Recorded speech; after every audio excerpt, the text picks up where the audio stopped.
Good evening, everyone, and welcome to another edition of Tuesday Night Live, brought to you by CrowCast. The usual motley crew with me tonight. We've got tons to discuss, not just the Showdown win, but lots happening in the AFL world during the week. So, without any further ado, I shall introduce the cast. We have Donkey Magoo. How you going, Donkey?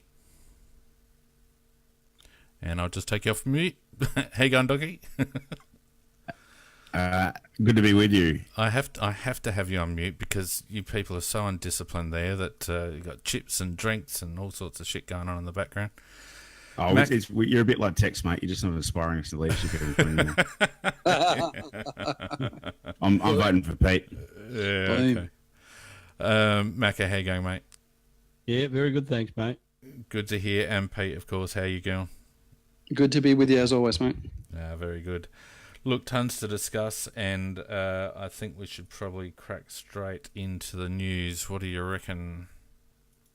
Sounds good.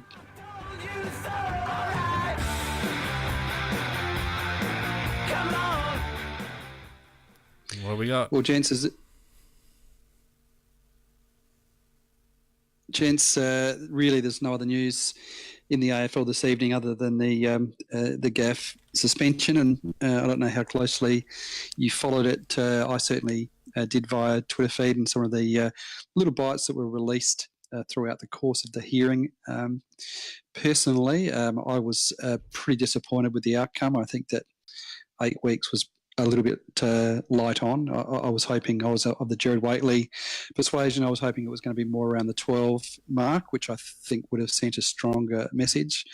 I think, though, that my take from the hearing was really, I felt that Gaff's counsel let him down, and I think certainly in my eyes damaged his reputation further with ridiculous submissions like requesting a penalty of 3 games, and also I think allowing him to, first of all, immediately plead guilty to the charge of intentionally striking, but then allowing him to get on the stand and to then try and explain away his actions as though it was an accident.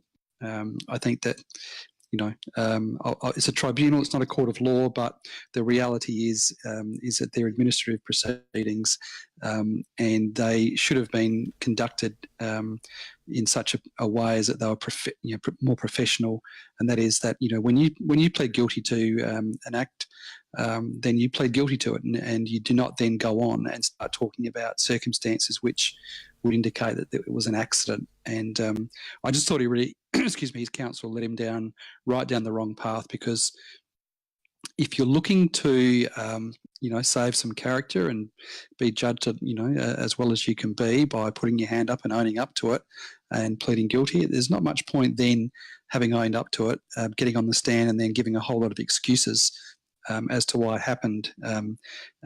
Most particularly the fact that he was suddenly giving evidence about the fact that he was intending to hit Brayshaw in the chest, that Brayshaw sort of moved, and all these things which indicated that it wasn't actually an intentional act. And I thought that overall his counsel led him down the wrong path, and he was really let down by the proceedings. So anyway, sorry, it's a little bit of a rant from me, but didn't like it, and I thought that it was very, very soft in terms of the penalty.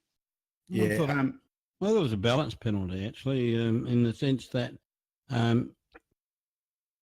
if he was a guy that was known to throw his fists around regularly and was a troublemaker, etc., like some players are, I've never actually ever seen him even put on a hard tackle, let alone anything else. But in terms of the fact that his story about what he intended to do, it doesn't get him out of the rap of what actually happened. But I do actually believe that he intended to hit him high on the chest, because the blows to the stomach that the players used to do all the time to get away with a fine, they were told that if they were continually blows to the stomach, that was specified to the stomach, that they would get a penalty, like a suspension. And in recent times, the blows have been much higher. They've been around about the but just below the neck on the chest area, and I think that may be what he was trying to do. Now, well, then don't plead to intentionally doing it. Don't plead to intentionally doing it. Get up there and argue your case. You've got to do one or the other. You either intentionally did it or you didn't. Well, he intended to hit him, so he can't deny that. Yeah, I agree with you, Mac. I'm no barrister, but it was an intentional strike, so you can't say you didn't do it. And I think what's happened here is normally if you talk about a court of law, you'd have your hearing of the case, say where you'd plead guilty, and then you'd have your sentencing hearing. And in a tribunal situation, those two things emerge. So there's a reason why you would say, look, I plead guilty to the strike. I'm not trying to get away with that. But these are the reasons that mitigate why the strike occurred in the first place, or the depth and severity of it. So I sort of don't necessarily agree with you on the process or the way the council handled it. Asking for 3 weeks was a bit silly, considering the damage that was done to Brayshaw's face. And as you started off your little comments with tonight, Pete, just getting it little bites. Well, that's what Brayshaw is going to be having for the next few months, little bites. True enough. Fiend, what do you think? Look, yeah, I probably think the same as you, Pete. I think it was a little bit light. I thought it was a cynical defence put forward. I really felt like they had nowhere to go, and a lot of people are saying that it was clear that Gaff was going for a punch in the chest. To me, that's it doesn't really matter. It's the same situation as someone going for a bump and collecting someone's head. As soon as you collect someone in the head, all bets are off. It doesn't matter what you intended to do. So I don't even think the intended target should have even been a point of contention. The fact is, he swung a closed fist. He made contact with Brayshaw's head. He did considerable damage, and I think, to be perfectly honest, I was expecting double figures. I was expecting 10. So I think he's probably, if anything, he's probably a little bit lucky. And Corey on the Facebook chat, and I just have to mention that we are going live on Facebook as well as Spreaker tonight, but Corey on the Facebook chat mentions that the AFL are considering appealing that outcome. So they were obviously looking for a double-figure suspension as well. It's an interesting comment from Corey. Great to have you listening, mate. But I thought I read there that Gleeson requested a penalty of somewhere between 8 and 12. And so that would be interesting to see the basis upon which they appeal that, given the fact they asked for 8. But anyway, let's not get... unless anyone particularly wants to say anything more about that incident, we crack on with some other Crows-related stuff. Can I just ask before we go into the Crows news, what happened with the Francis one? I've got no idea. He got offered a fine. Did he accept it? Well, he did, yes. He accepted the fine, so they didn't contest it. I thought he contested and got a higher fine. I think. Did he? Let me just have a quick look, because that was, to me, the most ridiculous sighting by the match review panel I've seen in a long time. Did you guys see the... Is that the one on O'Meara? Yeah, that's right. Patrick Keane actually today on Twitter released some reverse angle photographs. I don't know if you've caught those. Yep, I saw those. So that does show a head-high bump. No, it doesn't. No, it actually proves exactly the opposite. I tweeted out when Patrick released those pictures, it actually proves exactly the opposite, because if you look at the way the head moves on contact, the head moves in a whiplash fashion. If Francis had hit Amira in the head, then there's no way, it's physically impossible that Amira's head could move towards Francis, but it did. If you hit something, it doesn't...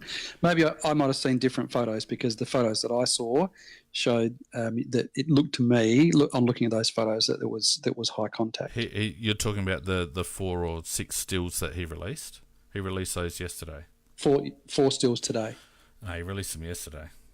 No. There was some the reverse angle ones. Yep. So you've got Amira in the foreground and Francis in the background. Yep. Well, fair enough. I'm not going to get bogged down on it. No, but it's physics. Well, I mean, it's worth discussing, because this is a point of physics, Pete. That the head can't move towards Francis if Francis has made contact with it. It's physically impossible. What did he grade it as? Oh, it doesn't matter what it was graded as. It should have been thrown out because there was no head. If he grades it as high contact, then then he believes that there's been high contact. He would have graded the contact. But my argument is that there wasn't, and that the footage has actually been I know misinterpreted that's your by argument. people that I know don't. that's your argument, but what I'm asking is what did he grade it as? Does anybody know? Did he grade it as high contact? Well, yeah, it was contact to the head. That was the whole point. Okay. Oh, well, I mean, look, all I can say is On what other basis would Francis get a suspension? You're allowed a bump. To answer the original question, Francis accepted the $2,000 fine for rough conduct.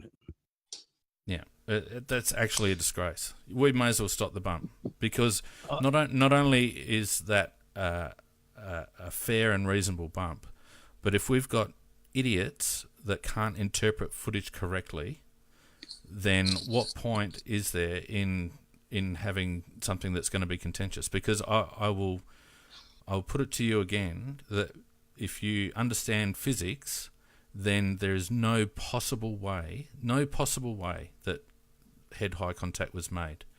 Well, and it's backed up by Patrick Keane's footage, the stills that he posted. Well, the offence was graded by Michael Christian. Christian, as careless conduct with low impact to the head. Yeah, there's no way. There was no head-high contact. Couldn't have happened. Are they going to appeal it? No, what they've said is it. that they considered to challenge, and they thought they had a fair case, but in the end decided that it might be just as easy to accept it after they spoke to Aaron. Yeah, and the problem is that Michael Christian has interpreted that footage, and based on previous decisions that Michael Christian has made this season, it's reasonable to suggest that Michael Christian hasn't got the intelligence necessary to make those judgments. His appointment and his performance this year has been an unmitigated disaster. Certainly there have been, in my opinion, a few errors by the guy, and then in fact that's been proven by the fact that they've been overturned later. So he's done a reasonable job, but not a great job. No, he's had the consistency of chunky custard. Absolutely no good. Yeah, but if you're going to have one guy in charge of all those decisions, with the only recourse against his decisions a costly a trip to the AFL tribunal to appeal, then you've got to make sure that the bloke that's making those decisions has a clue. And, no disrespect to Michael Christian as a person, but he's shown to me, in my opinion, that he is not equipped to be the person wholly and solely in charge of judging all those incidents, because he's made too many errors. He has made errors. That's true. Yeah, Daniel McStay didn't get a fine for rough conduct or whatever when Tom Didé missed a week, and the argument was, well, Didé contributed to the hit and all the rest of it. It doesn't matter.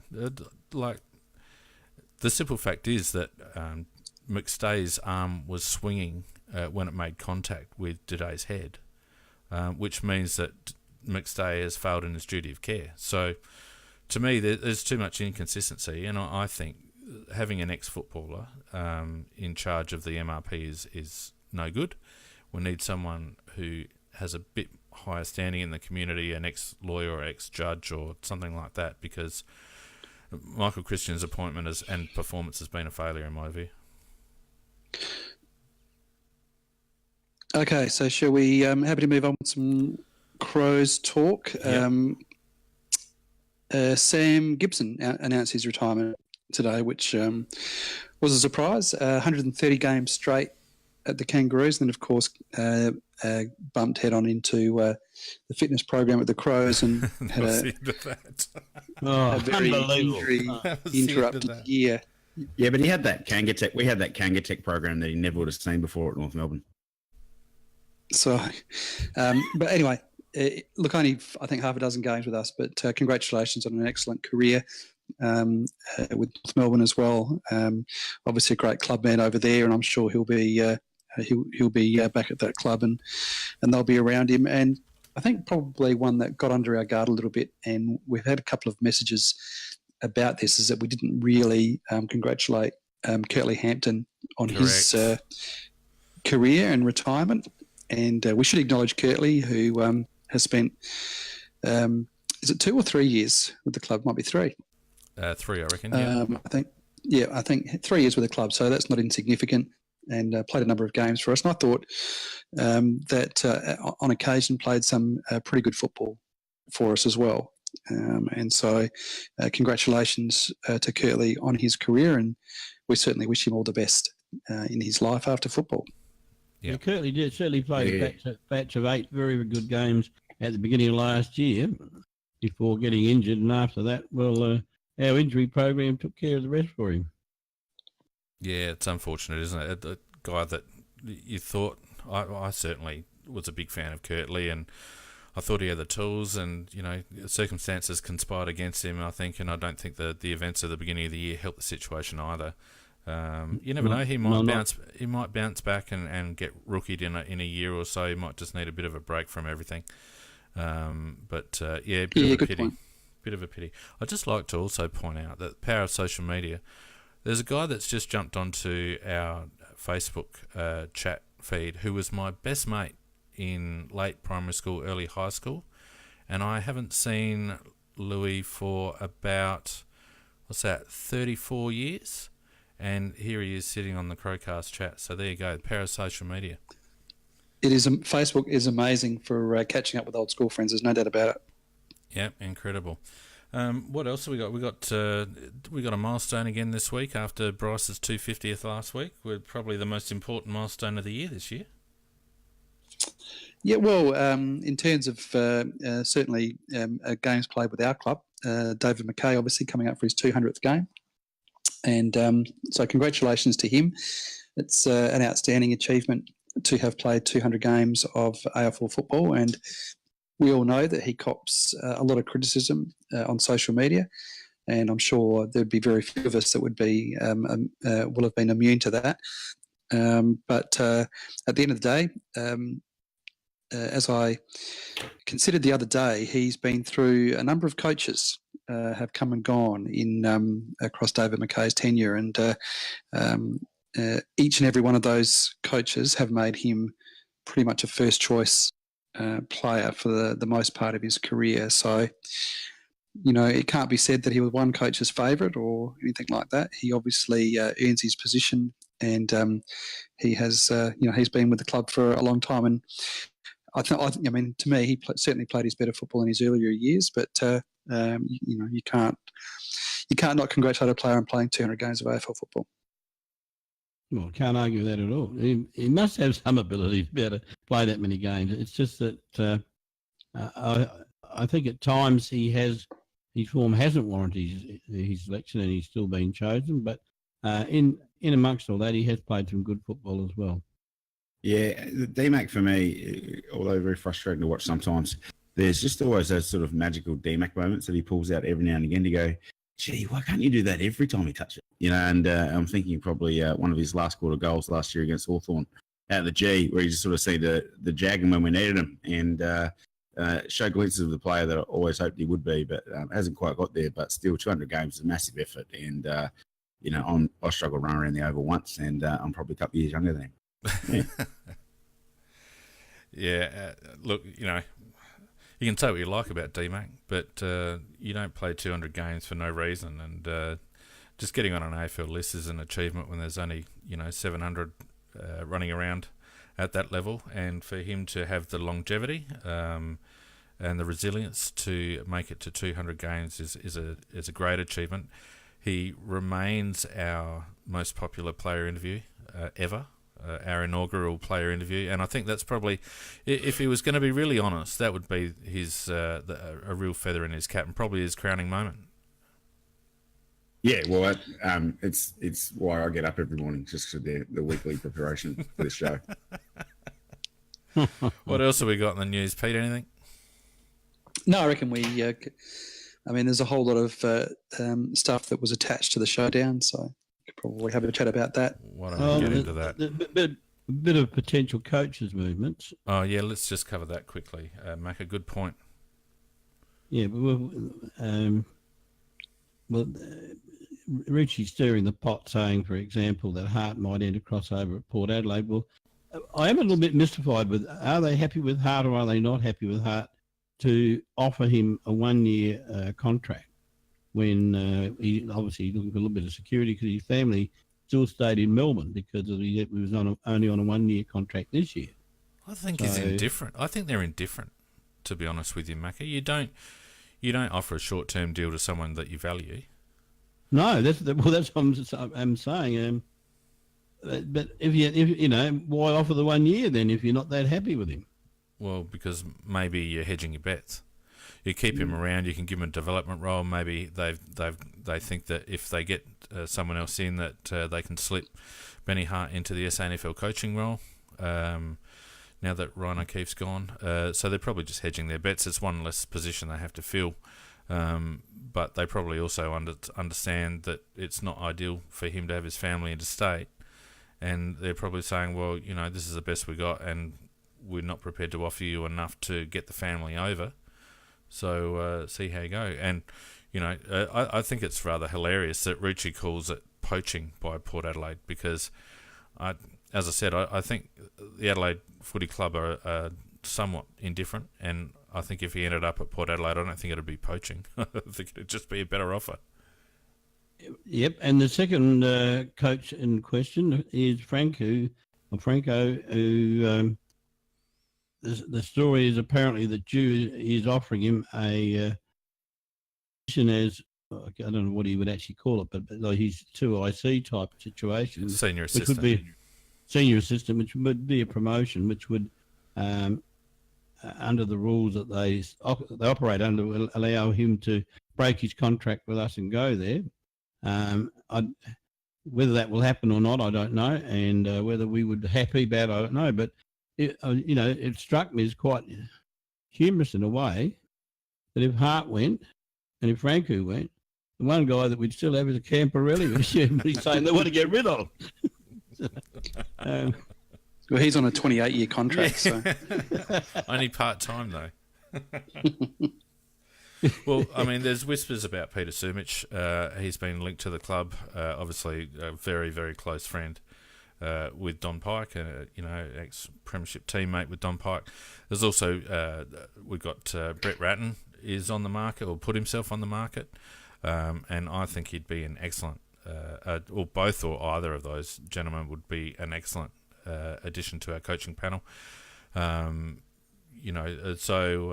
it'll be interesting to see it. I think it'll be an interesting off-season because I think, if nothing else, I think the whispers from the club are that I think Don does want to turn over the coaching panel a little bit, and he's obviously hamstrung to a degree by contracts and whatnot. But the club's been quite decisive in terms of Ryan O'Keefe, and less decisive, but probably just as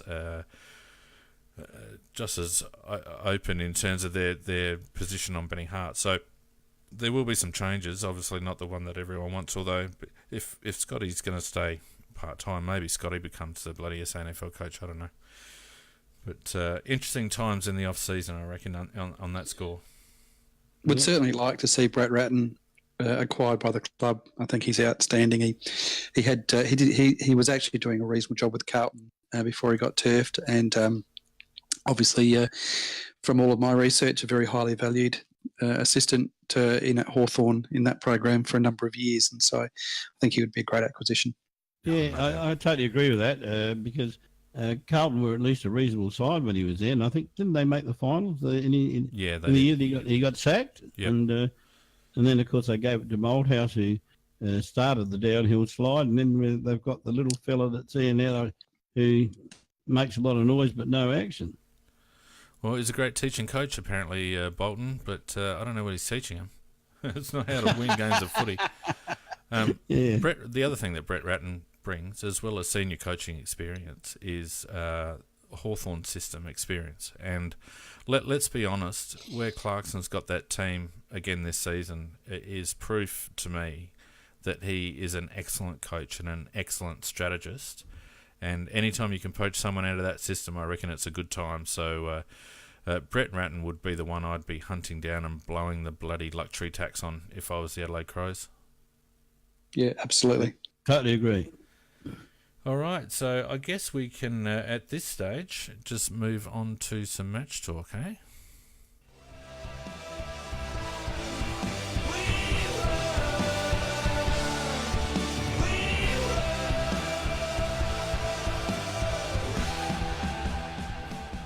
There's only one thing better than beating the Power, and that's beating the Power controversially.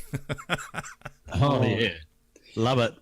I think I said through the week, the only thing that would make it better for me is if they actually released a photograph with a chip out of the post. Yeah.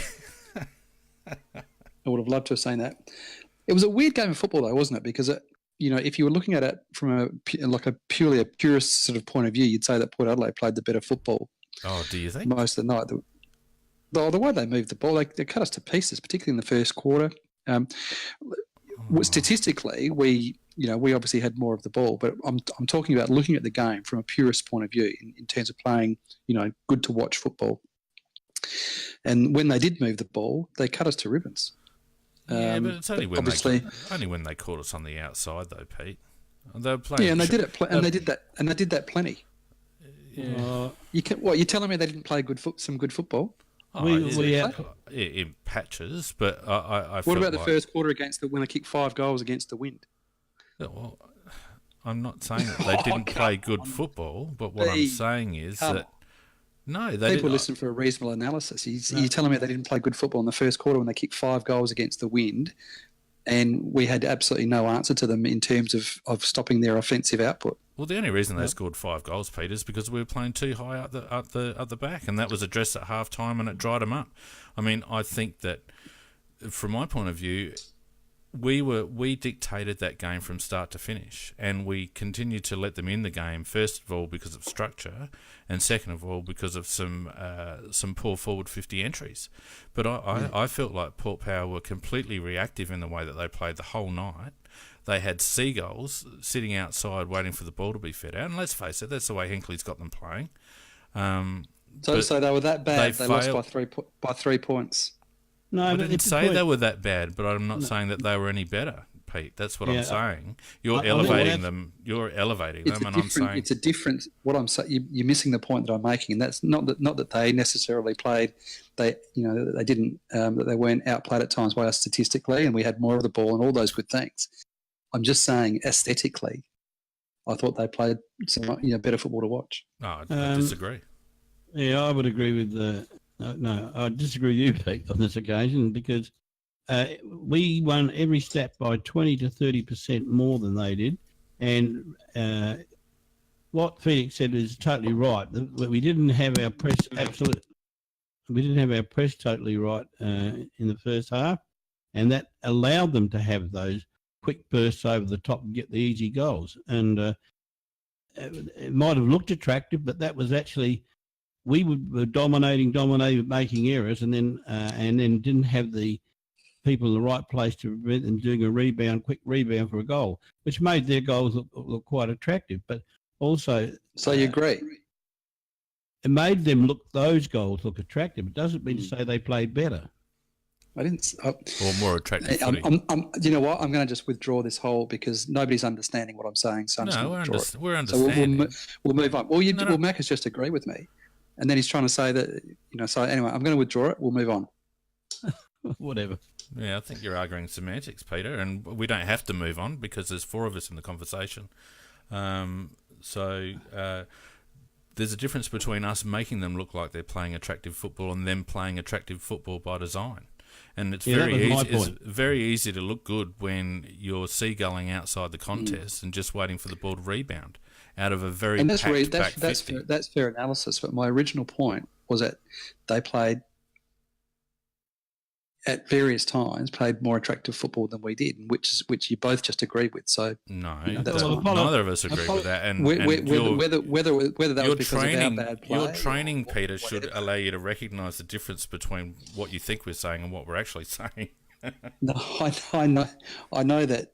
I know what I'm saying, and I know that at 2 times there you both agree with it. But then what you're actually doing is you're then justifying. No, we made them look like they were playing more. We made them look that way.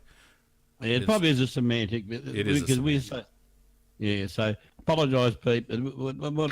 What we're saying is we are sort of agreeing with it. We're saying we were the reason for it, not them. Yeah, well, that's fine. That's fine. It wasn't by design. I don't think Port... In fact, I don't really look hard at Port unless we're playing them. And to be perfectly frank with you, I was a bit surprised by how negative Ken has them structured. That's how they play that way all the time. Yeah, well, as I said, I don't really take a lot of notice of them when they're not in my face. And I was quite shocked that they were basically sitting back behind the ball and just trying to get us on the counter continually. And they don't have enough speed, in my opinion, and it shows by some of the statistics. We kept them in the game, in my opinion, because had we been more efficient with our disposal and our use of the ball going into forward 50 and our conversion, they wouldn't have been... Even JJ's point wouldn't have made any difference because we would have been 5 or 6 in front. I totally agree with that. Donkey's pretty quiet. You're still there? I'm actually a bit concerned. Just getting a word in extras with you blokes is a bit of a challenge sometimes. And well, here you go. Have your moment. I'm a bit like Malia early in his career, and not always going into the contest, but can weave away quite easily at the end. Look, I completely disagree with Peter and think that Port were really good to watch at a lot of points during the game. So that's one thing there. You idiot. Look. I thought we played some really tough, grinding footy, and I think we played accountable and quite often attacking footy. You could just tell that the difference between us winning by a goal and probably winning by the 3 or 4 goals that Macca and I predicted was just a bit of polish on our end, so to speak. And I think that was probably the difference. Between just looking at it a little bit better, and Port looked like don't have any rust on them, and they were able to move the ball quite quickly and smoothly when they did, and I think that contributed to what we saw. For me, the story of the last few weeks is just how good Wayne Malera Jr. has become, and watching the way the ducks and weaves and through Tafric, how strong he is through the hips, and how exciting he's playing, and just watching blokes like Rory Sloane and Matt Crouch actually find their feet again and start producing some of the football we know that they can produce is what I'm really excited about, and why I keep playing with the ladder predictor, just trying to work out a sequence of events that gets into the final. That gets us in. There's a couple, Yeah, I'm sure there's a couple, and I'm sure you've identified them.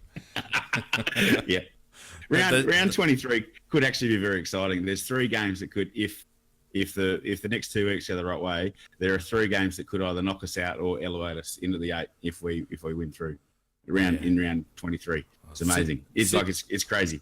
Sydney and North both winning on the weekend put a real dampener on my hopes.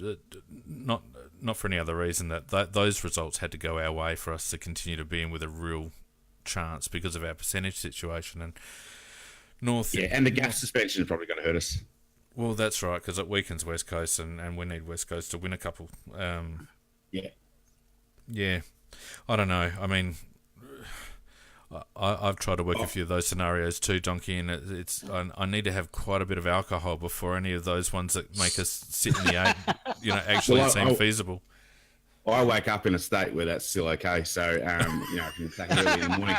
But if we were talking about odds on a Bricky's laptop, if you dropped a pineapple through, you've probably finished your $5 presses and you're just hoping to hit the feature on the last couple of 20-cent spins, and that's probably where we are at the moment. But we're not out of the hunt. I mean, I felt I was a bit the same as I think it was you, Donkey, or it could have been Macca. The thing that I liked the most about our win was just the fact that we stayed in it for 4 quarters, and it was, you don't often see a win built on the back of real grunt from the Adelaide Crows, and I felt like that's what that game was. And we were talking on Sunday night, Macca and Nicky and myself, about that really does set a benchmark, because there's no reason why the Showdown should get our blokes up any more than any other home and away any other home and away game, particularly crunch games like the previous week against Melbourne. We should have been playing with the same intensity. So, yeah, it's an interesting point, isn't it? Because, sorry, Donkey, you're right. you really had some momentum up there. I've just broken it. But that's a very interesting point about why do we have such intensity against Port Adelaide and have no problem producing it?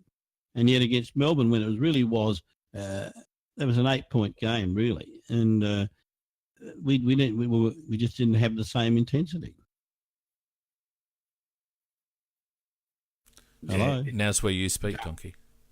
Sorry, I didn't really have an answer to Macca. I thought someone might want to take on that chain. But what I was... I'm just going to talk about something completely different. Now you know how his wife feels. You avoid your represented pineapples and spinning. No, look, what I was going to say, and I know a lot of people, are really concerned about where we finish and what draft pick that'll get us and what that does for the team. I think there's also another important point for us is just to establish that winning culture and winning feeling and belief in each other before the end of the year.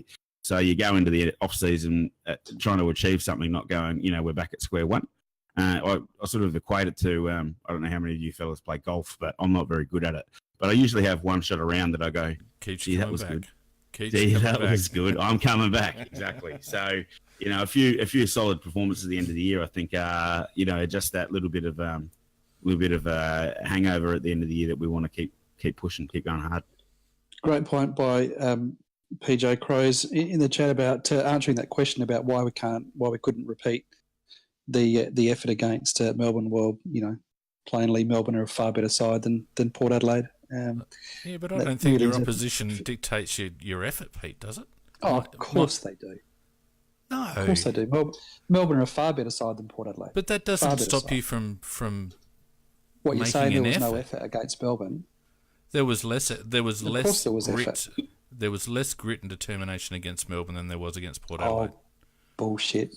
Of course there was. Rubbish. Of course there was. Melbourne were just a better side. They were, but I also... We let Melbourne go on a tear where we hardly got near the ball for a quarter. You can't tell me that not getting a clearance, losing contested ball by about 10,050 and hardly laying a tackle equates to the same effort that was put in against Port the following week.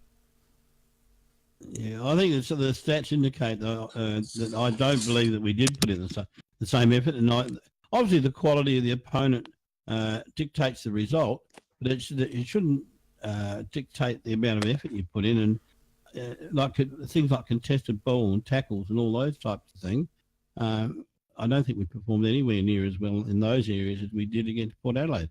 I think it was a much fiercer game. Well, there was one clear stat in the Melbourne game that wasn't reflected in the Port game, Macca.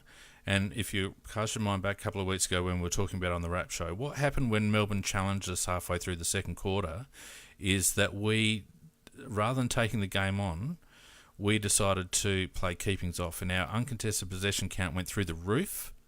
Yes, that's right. We tried to keep the ball away from Melbourne and play bruise-free footy. And we weren't good enough to do it, and as a consequence, all the other indicators, contested possession, clearance count, all the other indicators, including the scoreboard, went south for us. Now against Port Adelaide, at no stage did we make the same tactic. There wasn't ever at any stage the same ballooning of uncontested possessions. Our all our effort stats, tackles, which were miles high. Our clearance work, our stoppage work, all of those indicators remain very solid throughout. We're plus 10 on clearances for the night. We're plus 17 on contested possessions for the night. plus 13 on tackles inside 50, plus 18 on tackles. They're all effort indicators that were not present the previous week. So I don't know what game you were watching, Pete, but it's not the game that I was watching because we went to sleep against Melbourne in a game that potentially meant more to us in terms of our aspirations for the season.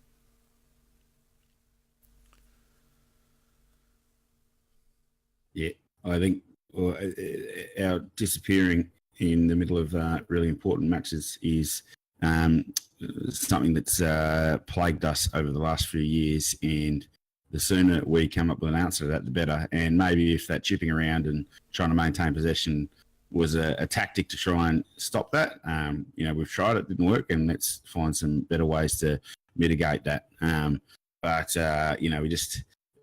just watching us getting rolled over in those times is probably the most heartbreaking thing as a Crow supporter you get.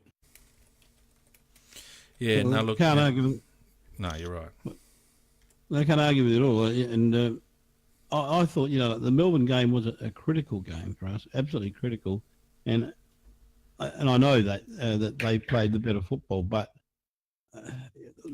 what Phoenix was saying about the way we played, we played a lot more bruise free than we did against Port Adelaide. Against Port Adelaide, we were prepared to put our bodies on the line for every ball, and it is a lot harder to beat a team when you're playing like that. But anyhow, it's history now. We did lose the game to Melbourne, and deservedly so. And I thought we won the game against Port, and deservedly so. And I was very happy too because I backed us as well, so I won as well.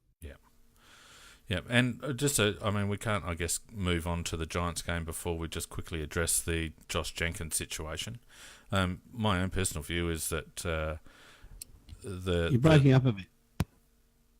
Are we right? It sounded a bit like Megatron. You're breaking up then, yeah. How are we back now? Not quite. No. Look, the situation, as far as I could tell, was that... No, you're breaking up. You sound like you're speaking behind a fan that's still chopping the way through. How's that now? Oh, Beautiful. That's nice. Beautiful. Got your dulcet tones back, mate. Lovely. No, as I was saying, what I feel with the JJ thing is that the procedure was followed correctly, aside from the fact that the third umpire probably put the wrong thing up. He put a goal up when he should have put umpire's call, but the outcome was the same. But I think it just highlights the fact that you either change the rules and allow goals from balls that hit the post, or you have to spend the money on technology. I mean, there's no other course of action, really. I don't think he hit the post, but whatever. I don't know whether people are going to agree with me or not, but I really, really do like the idea of the ball, if it hits the post going through, is still a goal. I think it just takes away all the bullshit of did it hit the post, did it not hit the post, and spending a fortune on trying to determine whether it hit the post or not. From my point of view, you wouldn't need a goal review system at all. If it hit the post and bounced back into play, I'm happy to call that a point. If it goes and hits the post and goes through, whether it be a point or a goal, and I know I can see people disagreeing with me already on the chat, but I just think it just simplifies the whole thing in what is a rather complicated game. I'm with you, Macca. Yeah, I actually don't disagree with you, Macca. I just hesitant for the AFL to play with rules because they managed to stuff it up in some way. But I actually like the idea of it hitting the post and coming back into play and let's play on. Like a little bit of a chaos ball. How good would that be? A lot of fun. Yep, I agree. To me, it takes the complexity. We've got enough complexity in the game. Anytime you've got an opportunity to simplify the game, in my opinion, is a good thing. And every other sport that uses physical structures to delineate the scoring zone has that rule that the post is in play, and if it flicks the post on the way through, it doesn't matter. If it hits the post and bounces out, it's play on. I don't see why AFL football should be any different, and it would take away one area of complexity for us to deal with, and probably save quite a few $100,000 in goalpost technology. I have to say, and I'm going to drop a name here because there was some talk today that the AFL have been in conversation with the blokes that invented the Zing cricket bails. Now, Yeah, a zing. Now, Bronte Eckermann, who, along with his brother Steve, invented the bloody Zing bails and made a freaking fortune out of it. He is an old mate. We used to play. A lot of my friends went to school with Buddha, we called him, and we had a world-renowned indoor cricket team back when we were in our teen years, and it never makes us stop laughing when we think about Buddha and the fortune that he's made on that little idea that I'm sure he came up with in a cloud of inebriation. But nevertheless, I don't see how it applies to footy, simply because there's too many ways in which the post can be contacted, don't you think? Yeah, except that the only way I think you could do that with it technically would be as if it was above the height that a human being could reach, and therefore possibly. But then you're not really taking away all the complexity, are you? No, although most of the complexity normally happens up high, doesn't it? Well, here's a good thing, and Donkey, you might have an opinion on this. I reckon they should actually put bails on the top of the footy posts. And if the bail gets dislodged and it flashes, it falls down, and it's just another thing that the players and the umpires have got to watch out for. You know, you don't want to get sconed by a bail that, let's face it, is probably going to have to be 3 foot wide. I think you just. My opinion is you got to leave the wisecracks to me, mate. Yeah, it's probably a fair call too.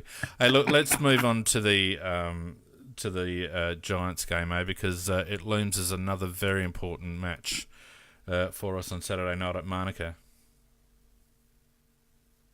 Yes. Come on, guys. So I thought you had music or something. Oh, wait, we're still in match, and we've got to step up because Pete rage quit. I think Pete rage quit. Yeah, so it's just the three of us. We've got to carry this bloody dog's breakfast.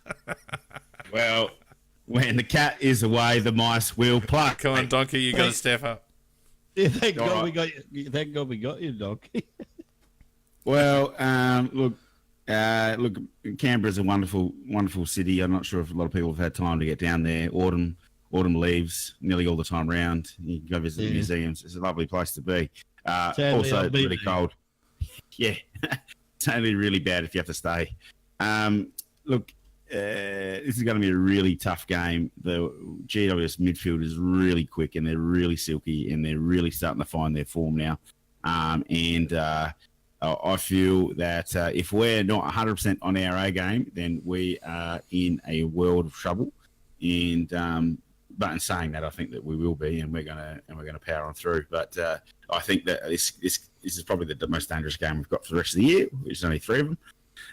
But I think it's going to be a world of pain if we don't select our side correctly. Yeah, I think we'll be lucky to win it, to be honest, because they are a good team, and they have a mighty good midfield. You know, Kelly is, in my opinion, undoubtedly the best player in the competition. He's just got such quality. He's got such time, and you know, as I said, he's silkier than Sean Burgoyne. I reckon he's one of the best footballers I've seen. He's got the lot. And Coniglio he's just the way that he wins possession of the ball. He wins tough balls, outside balls. He wins a lot, and he's a very good player too. Plus Ward, etc. The one thing that will be in our favour is that they don't really have a ruckman. You know, their ruckman's gone down. He's not going to be playing for 2 or 3 weeks. He was winning the ruck well last week, and I think if Sauce Jacobs, it's going to be really up to him to really avoid hitting it to anywhere near Kelly or Niglio or whatever. So I think that in spite of them not having a ruck, but those other guys are so good. But if we can break even with the midfield, I think we do have a chance to win the game. But I fear that those guys, their midfield's so classy, I think we will be in trouble. Well, it's interesting, Macca, and for those on Facebook, I've just chucked up a couple of stats on the game, and The differentials between when Greater Western Sydney win and when they lose are quite remarkable. When the Giants win, they're plus 28 in kicks, they're plus 12 in marks, they're plus 19 in contested possession, they're plus 24 in uncontested possession, and 7 and 5 up in clearances and marks inside 50. But when they lose, it's those very same stats that are completely the opposite. Minus 28 on kicks, minus 23 on marks, minus 2 on contested possessions, minus 7 on uncontested possessions.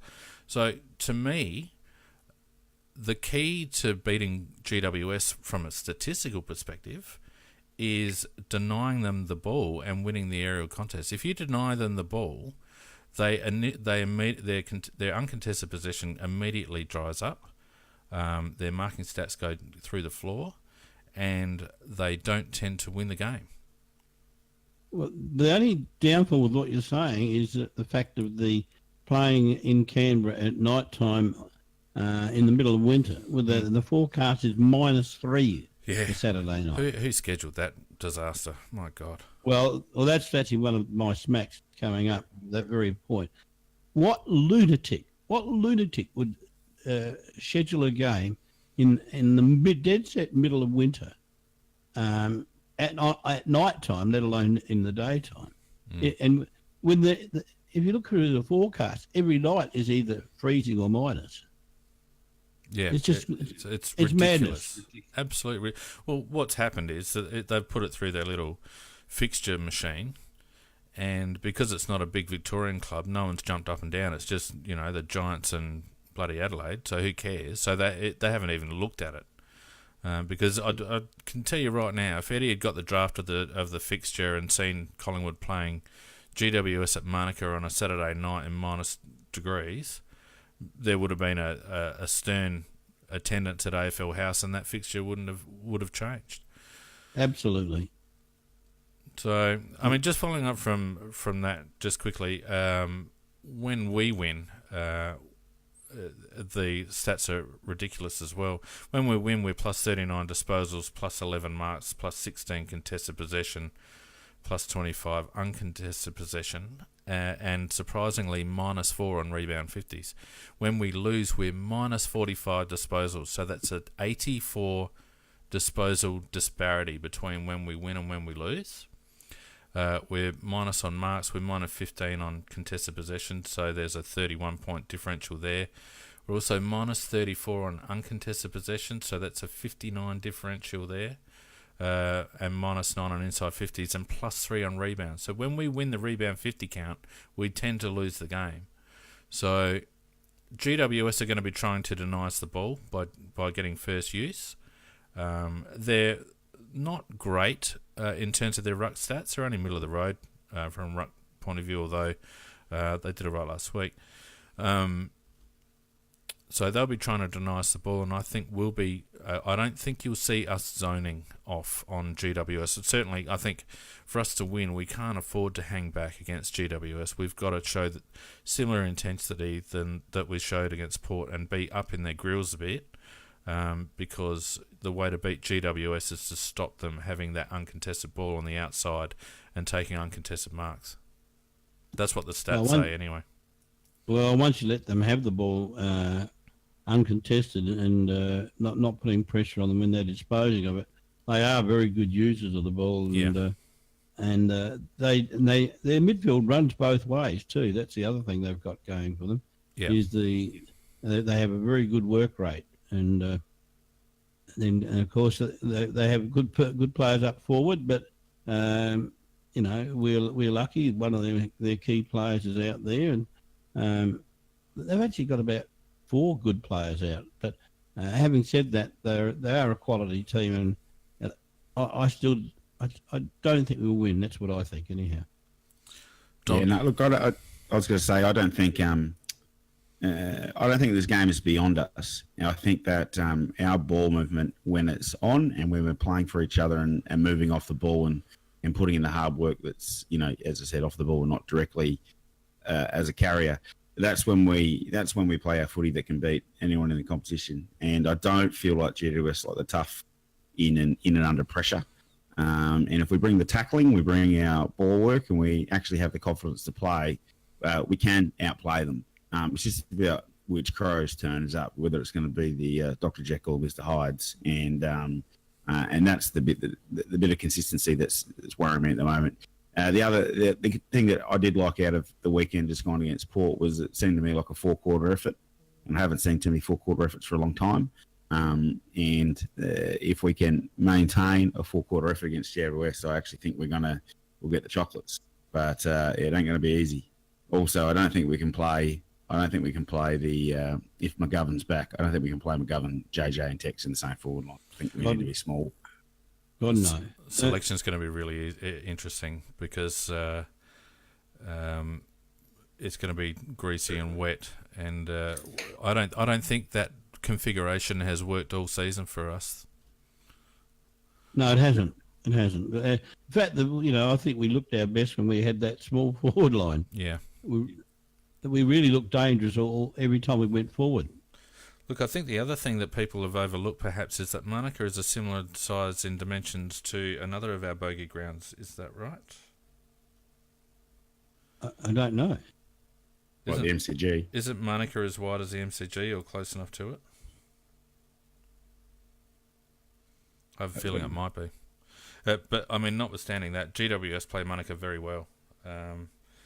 Look, if we win on Saturday night, I agree with you, Donkey. I think we're going to have to bring maximum effort. I don't think there's going to be any passengers allowed to even have a chance. It will actually be one of the better wins that the Crows have ever had if GWS turn up to play and we beat them on that deck under those conditions, with them very much in the hunt for a Final Four, a top 4 spot. Like everything is pointing to a GWS win, so it would certainly be an epic win if we were to get up. And I'm a bit like you, Mac. I can't see it. No, the one and only chance I think we've got of winning is if we can force it into a scrap. And I think, and I will say this, that the playing at night and with undoubtedly a greasy ground and probably very slippery ball. If it is that, then I think that does help. Plays more our way than theirs.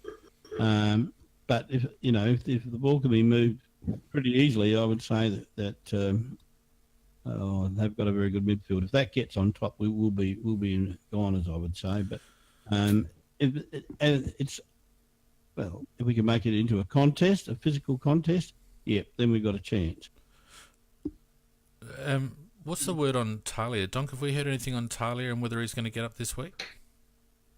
No, I don't know for sure. I thought I read something today that said that he was still a test with a bit of a cork. So not a broken leg, but just a bit of a cork. So it would be good to have him back, I think, as a marshal. And is Dylan Shield out for those guys as well? Did we already say that? I think so. And Toby Green.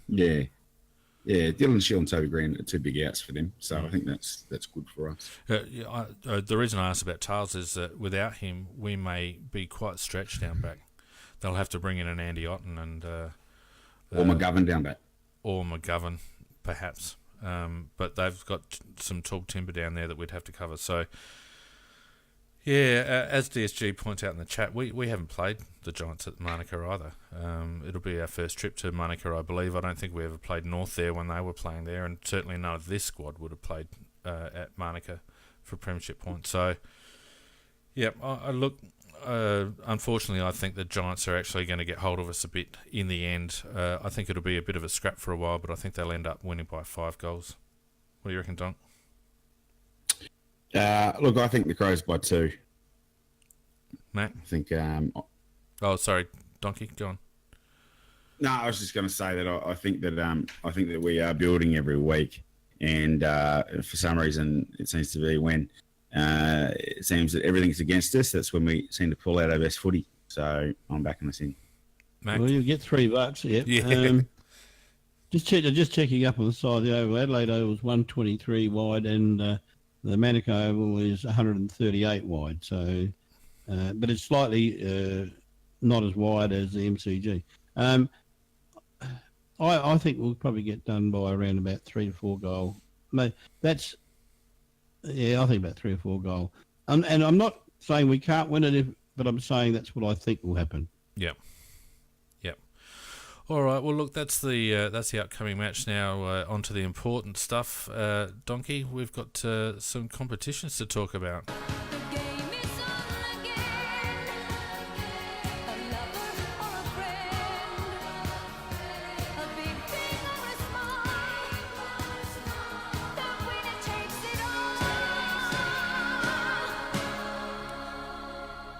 Now, Donkey, before you get into competitions, I'd just like to say that you're being heavily supported on Facebook in terms of graphics. So I want you to put your best foot forward on this because are we on Facebook tonight? Yeah, we're on Facebook tonight. We happen to be on Facebook tonight, but your segment has been given significant attention. So go for it. Is that because it's the one that struggles the most? So you're trying to keep it up to play. Right. We had an editorial meeting without you being present, and I've got a donkey there. Hey? Yeah, no, I've got a donkey there. That's really nice. That actually bears more resemblance to me than I care to admit. Yeah, look, for some reason, I didn't make the finals, which has made my interest in this grains me to watch it every week. But we'll go through it anyway. You're the custodian. Yeah, so Wheat Peter is got through to the prelims this week. We're taking a win out over Corey. Bad luck, Corey. You've gone down by not very much there, 35 points in the elimination final. First elimination final, Mick Spards went down to Barachos with a massive 2,509. I'm assuming there's a Buddy score and a Josh Kelly score in there too. Could have beens have managed to scrape through on 2,293 into the next semi the next week. And Peanut, the Winter March, has gone down to Dylan FCC, and he'll be facing the Could have beens in the semis next week. So Dylan FCC and Wheat are through to the prelims. I'm not going to bother with the second. No, don't worry about the second tier. I'm not even in that. I didn't even make that. Yeah, you were so bad that you were cut from the second grouping of finals. Me and your mate. Yeah, we're down the pub. We don't give a rat's anymore. We're down the pub. Yeah. So so that's all very exciting stuff. And what about the tips, mate? Thanks for people. Well, lots of very interesting things happening in the tips again this week. J-Mac is holding a nice 5-point lead over Dominic, both with 7 for the round. Moyley has dropped off the pace. He must have backed the power on the weekend, and it hasn't come out good for him. He's now 6 back off the lead, and the fourth shot is the Cellar Dwellers back on 115 with 7 spots away from the top spot. If we go to the CrowCast end of the board, again, I'm managing to hold a 2-point lead over Peter J, who is also holding his lead of 6 points over Phoenix. Again, we all got 3 for the round. It's just amazing. I think it's 8 weeks in a row we've tipped the same thing. Great minds think alike. And this deadlock, I'm not sure it's going to be broken. So there we are. Very good, very good. All right, without further ado, let's move on to the Game of Crows, shall we?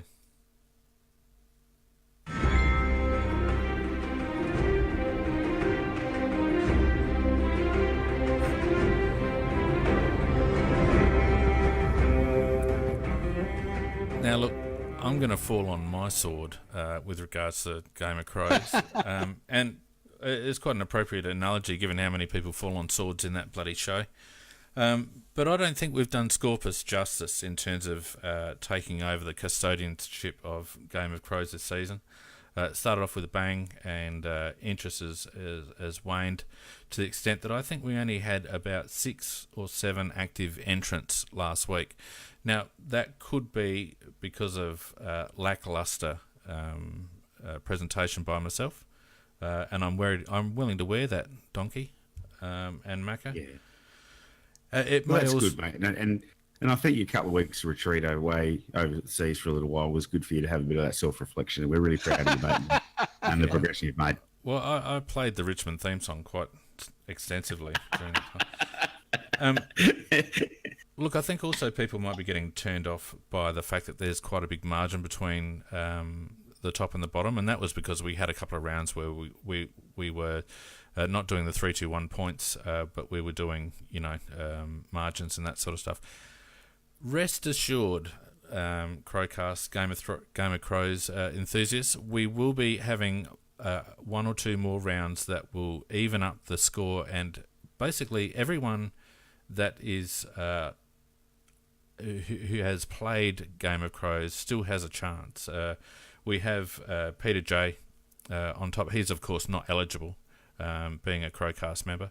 So J-Mac is winning Game of Crows at the moment as well as the tipping comp. So if nothing else, we've got to do something about that.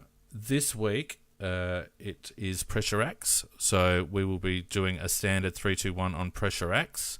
But essentially for the round 23, whoever has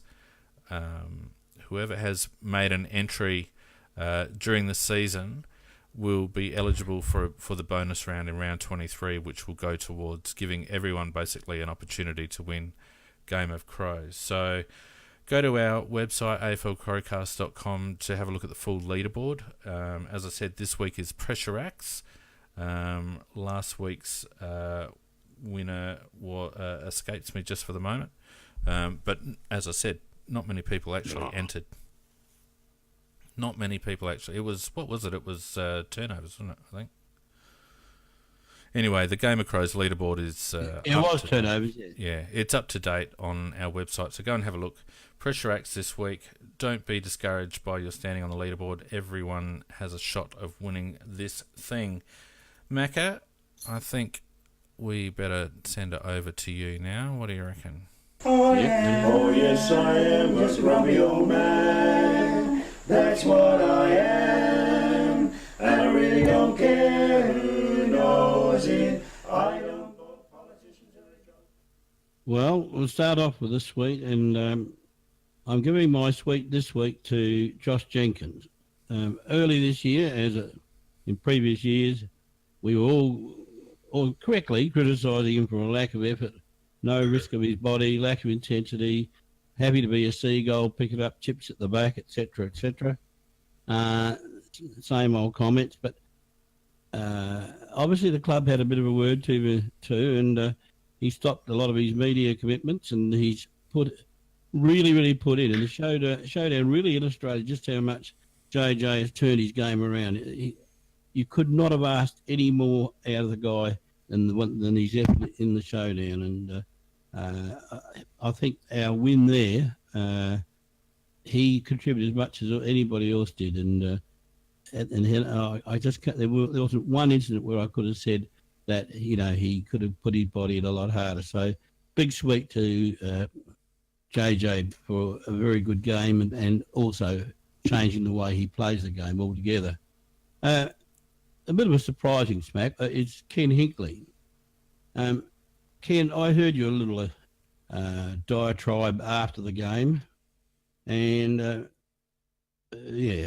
somebody's saying it's a hissy fit. It was a hissy fit.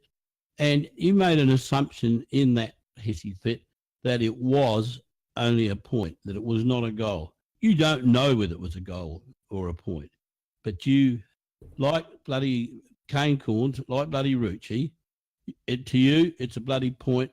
And even though the AFL came out later and said the goal umpire decision and the third umpire's decision was correct, so therefore you're bloody wrong. So you actually carried on with a great big bloody diatribe about wrong decisions costing teams finals position. So Ken, wake up, you bloody idiot. And the other thing too is that in the game of football, there are probably potentially hundreds of decisions that could be made, and there are many that are made and some that aren't made, and a lot of those are incorrect either way.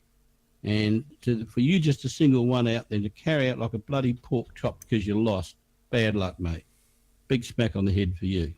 Secondly and finally, the AFL, they get a smack too for programming that ridiculous timed game at, I think it was ridiculous to even play in bloody Canberra, and to play it at night time rather than even the daytime when we're going to be on a bloody skating rink. Well, just absolutely stupid. It shows how much you really think about the game. Big smack for the AFL. Donkey, you agree with those? I reckon he's a bit harsh on Hinkley. Heat at the moment. Heat at the moment.